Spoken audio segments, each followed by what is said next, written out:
I'm Rob from SmartBoat Innovations. I highly recommend using the Raspberry Pi as a computer for smart boating.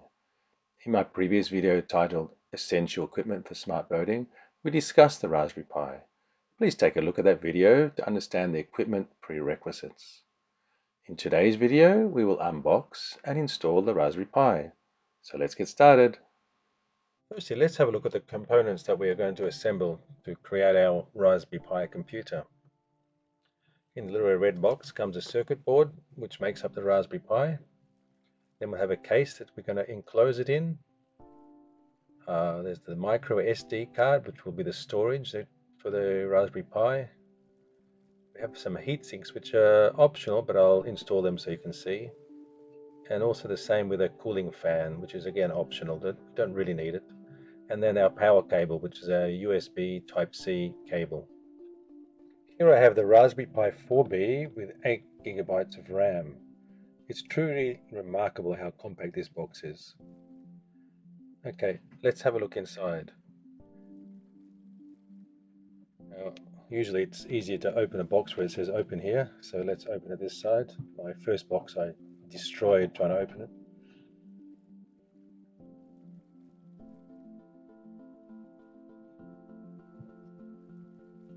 Okay, so when you grab these circuit boards, I mean they're pretty tough, but it's always better to grab them on the side. Don't grab in the middle on the circuitry, because a bit of static electricity can sometimes destroy components. So always hold it by the green board on the edges. It's just safer that way. Let's quickly examine the Raspberry Pi.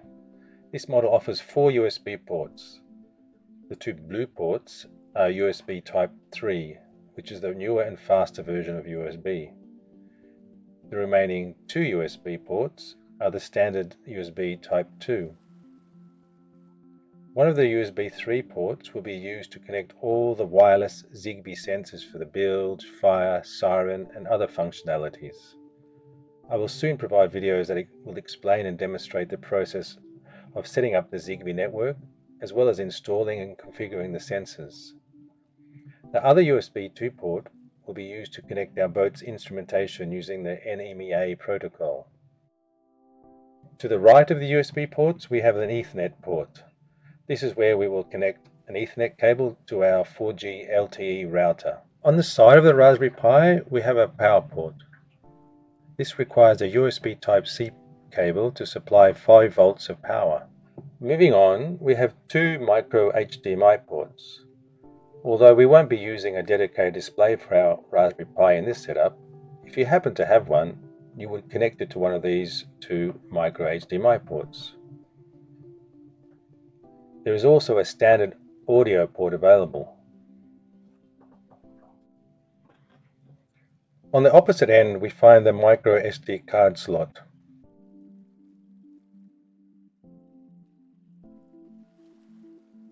On the circuit board here we have the CPU, which is almost the brains of the Raspberry Pi, the RAM or the memory for the Raspberry Pi, the controller for the Ethernet, and the controller for the USB ports.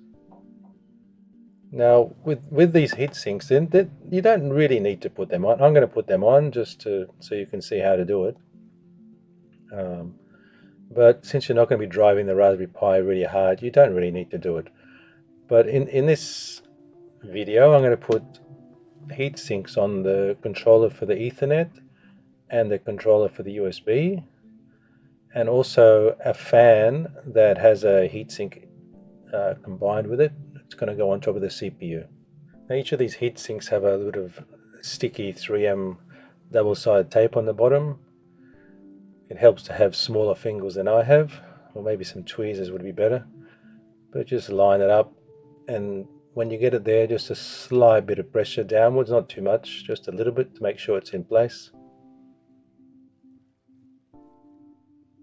So that's the heat sink for the Ethernet controller.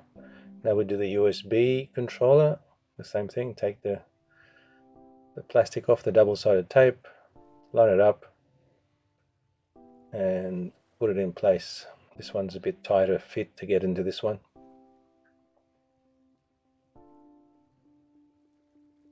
Okay, so we've done the 2 heat sinks for the Ethernet and the USB. If you had a third heatsink and not a fan, you'd put this larger heatsink on top of the CPU, like I just showed. Now here's a fan I have. This fan has an integrated heatsink.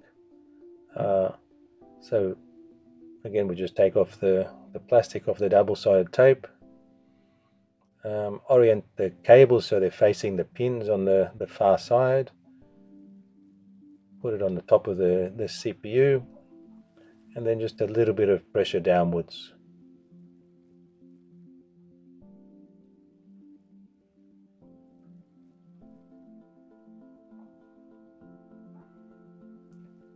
Now the pins, this fan can run at 5 volts or at 3 volts. I'm going to connect it to run at 5 volts, which is the fastest.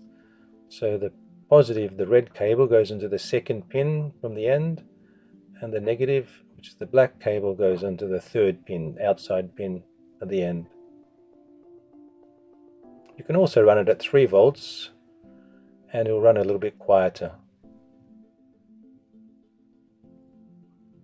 Now here we have the standard case, which is the official case for the Raspberry Pi. It's plastic and it costs a few dollars, but it works well. So here the orientation, you can see the holes for the USB ports and the Ethernet ports, so you orientate it the right way around so we know which way to put it in. There's 2 press tags on the side to take the top off. Inside we have some little rubber legs that we'll stick on later to the base. It just stops the Pi from sliding around.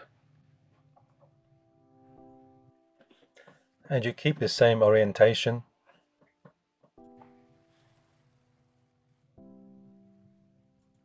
So here we just put the circuit board in on the bottom, just push it down. And there's 4 little plastic notches in the bottom, so just make sure it pushes into there. And the top goes on quite easily. It just clicks on from the back to the front. And voila, there we go. We have our computer that fits in your hand. It's going to power your whole boat. So it looks much nicer like this. So you have all the ports that I showed you before. Here's the Ethernet port, the USB ports, the power port, the 2 HDMI ports, and the audio port. And the micro SD card goes down there. So when you put the micro SD card in, it goes like upside down. You see the metal contacts, they go upwards, and you push it in. It actually doesn't click when it gets to the end. You just push it gently, and when it doesn't want to go any further, you just stop. Now to get it out, it's not all that easy to get it out of there.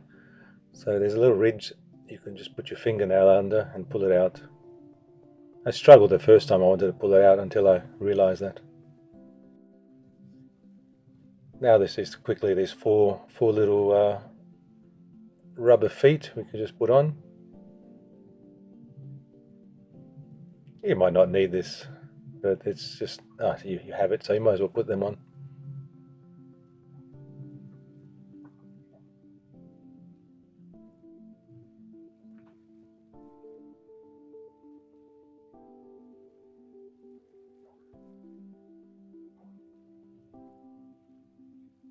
And here we have it, our Raspberry Pi, which is not going to slip anymore. We have the Ethernet cable, which will be connected to our router.